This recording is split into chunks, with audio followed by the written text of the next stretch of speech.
So the song you heard at the beginning of this video, I was using a handful of kind of funky vintage guitars that are all pretty inexpensive that I've acquired over the last several years.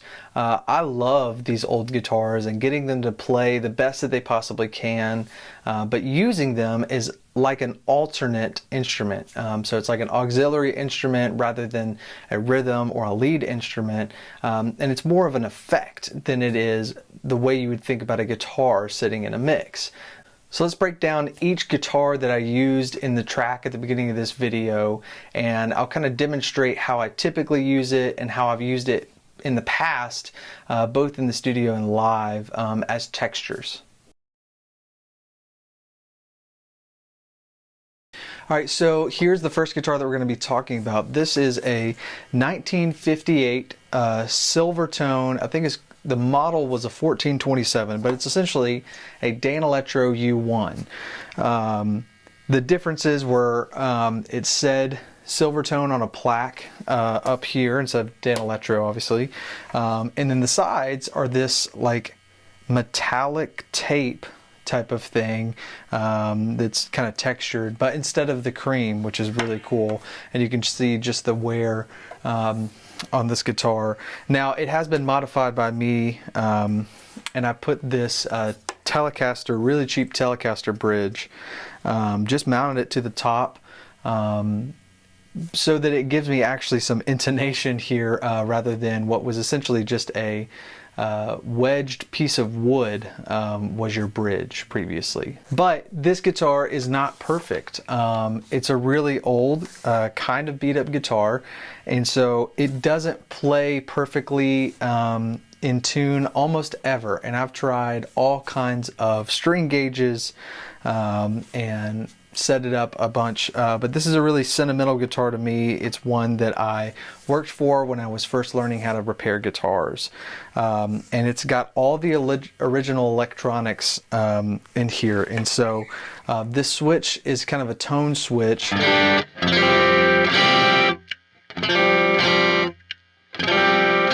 It's really subtle. It does almost nothing. I'll leave it straight up, but it's just got the one lipstick to pick up, and it is fairly microphonic, really thin and bright sounding. I'm going into my Apollo interface, going through a UAD Plexi here, and so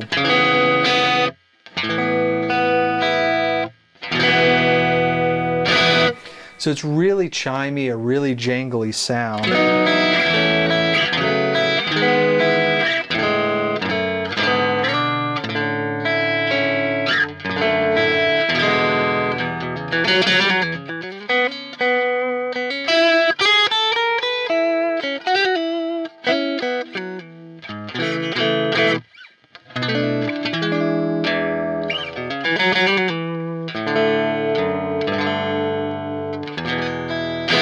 So you can hear it's pretty thin, it cuts through a mix really well, and what I'll often use it for is doubling parts. So I'll use a much more beefy sounding guitar and tone, and then I'll double it using all the same settings, and just plug this guitar in, and it gives a crispiness and something that kind of sits on top but doesn't step on very many toes with like a keys player or sometimes horns.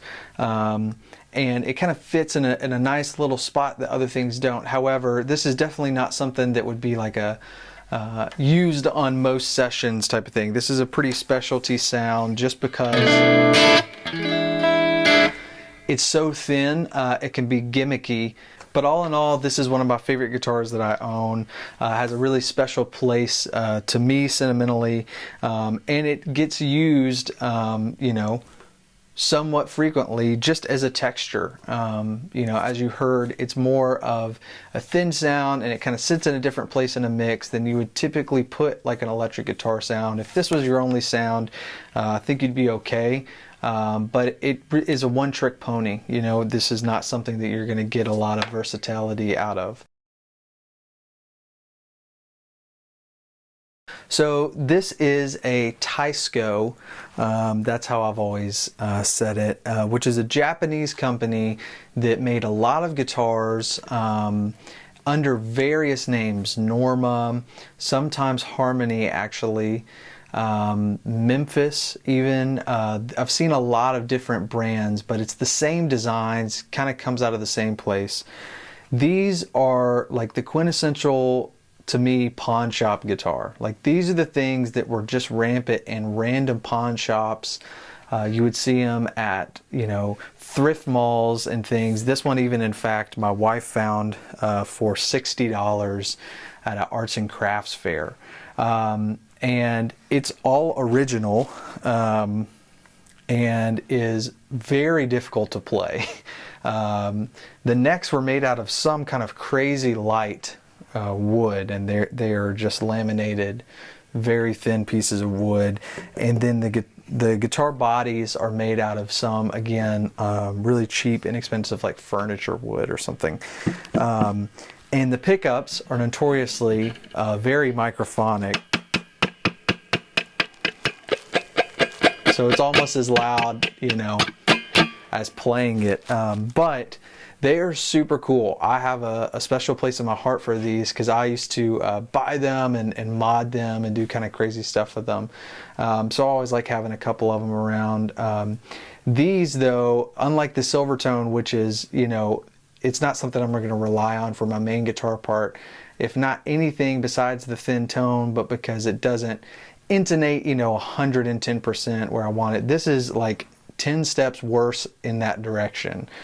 There is no side dots, and so it is really difficult sometimes to know where you are. The scale is a really relative scale that's just unlike anything else. So all that to be said, this guitar is not going to be a player. However, it is a great effect. And I have used this similar to this first song. It's just a droning swell kind of machine here. And so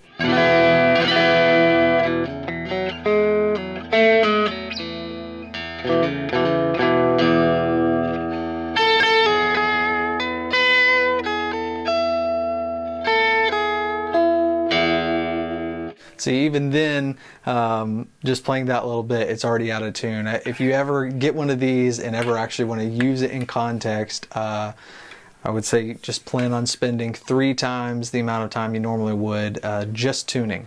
Every time you look at it, it'll go out of tune.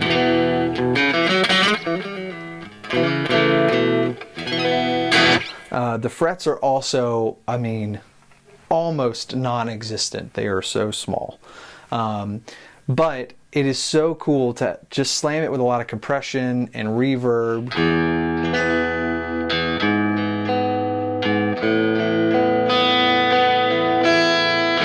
And just let it drone, especially with this really microphonic pickup. I feel like it just adds this airiness to like a droning, really swelly ambient sound for guitar, which is another cool effect to add to maybe your next song or your next session. All right, so here's maybe the most oddball thing that I have in my collection. So this is a 4-string. I tune it to like a mandolin. So it's like a 4-string electric mandolin, which Fender actually, I think now, in more recent years have made something similar to this. But this is a one-of-a-kind little instrument that was given to me by a dear old man at my grandmother's church, who is an incredible classical guitar player, and he was in the military in Vietnam frequently. And in Vietnam, there was a luthier that had built him a classical, and he had purchased before, and he was back in Vietnam, and this guy was selling this thing, and so he grabbed it. He was not at all an electric player, and I think he held on to it for decades, and it didn't do anything with it, and then eventually he gave it to me, and it is super awesome. It's kind of like a jazz bass kind of shape, but you can tell the whole thing was hand carved and really cool, and even the body is like checking like an old vintage Gibson or Fender or something like that, so which is really cool. But I have used this on country tours when there is a small, I'm not a mandolin player, but if there's a small mandolin part that I need to cover as, you know, one of the sidemen, then I'll bring this thing out and just run it through my pedal board and EQ kind of the mids out and give it a more scoop sound.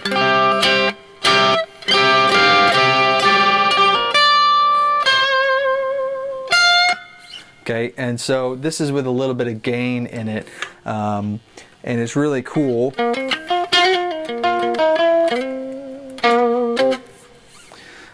But you know, I tune it to a mandolin tuning, and this is actually a whole step down from standard mandolin tuning. But this guy made this pickup for it. It's a really cool thing. It gets you that electric mandolin sound.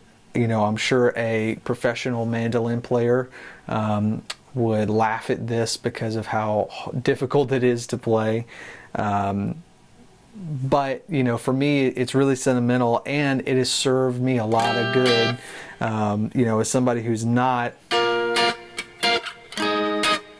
a mandolin player, it gives me something to kind of doodle with and add some textures like I did for this song.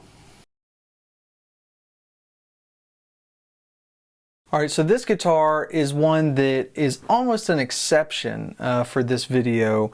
This is a modern reproduction Supro, and so it's fairly unlike actual vintage Supros, which are much more similar to that Teisco and Danelectro or Silvertone that I have. These are modern construction. They're like, I believe they're mahogany bodies and maple necks. They're set neck. They're solid body, and so they're not made out of, you know, the like Formica countertop stuff, which my Silvertone is. I mean, it's not even real wood there. It's kind of this MDF Formica stuff, and a lot of the old Supros were that way. Some of them were actually fiberglass with like a rubber gasket seal in the middle of them. So this is a much more modern guitar. However, it's got the aesthetic of those vintage Supros, and although this looks like a humbucker, it is a single coil, and it's a gold foil type. And this is, again, a really inexpensive guitar. I have the action set up high, and this is kind of my main slide guitar.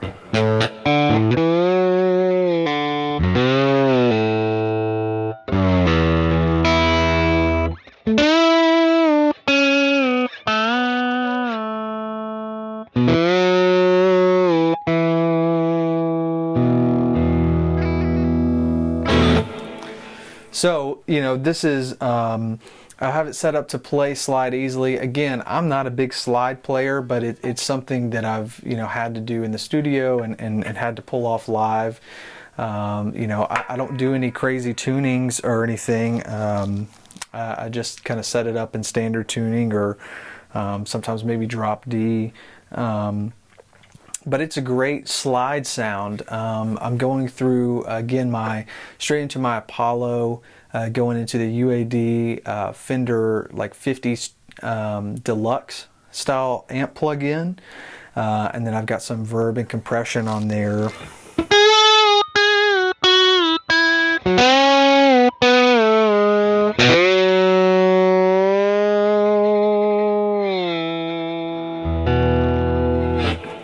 And it's a great slide sound. It's got that classic slide bite, and especially this pickup into, you know, high compression kind of takes you to that place immediately, even if you're picking.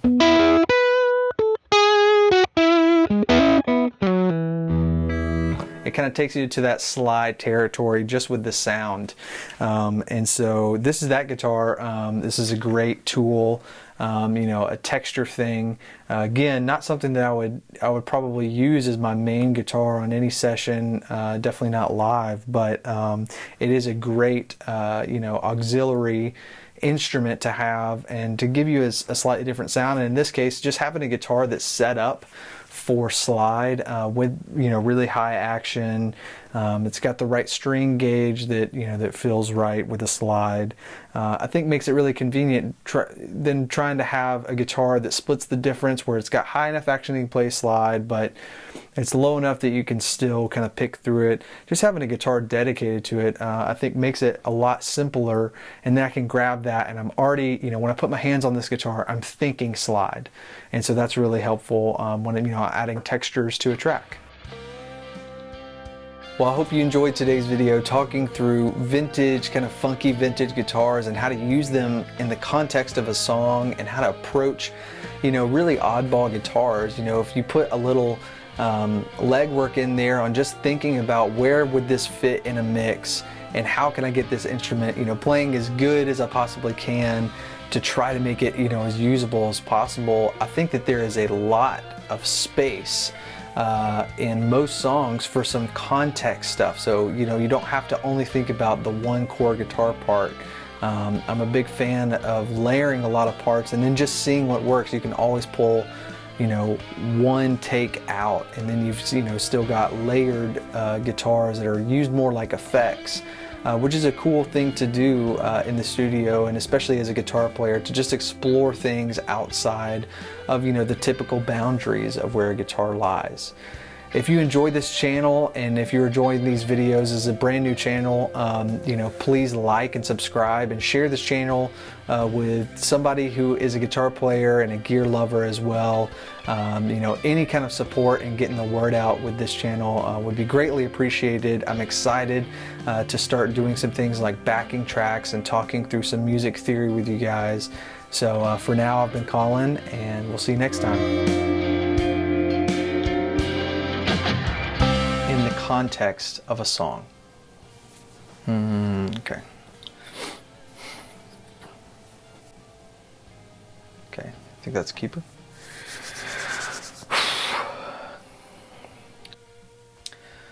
Wired over the last few years, and okay. So on the video you just saw at the beginning, okay, the lead instrument, okay, I'll walk you through how I typically use it. Okay, Bubba. All right. Brisket. Typically in a mix. Okay, I think that's all right. Instrument that I have here, okay. Track for this video, but how I've used it in the, okay.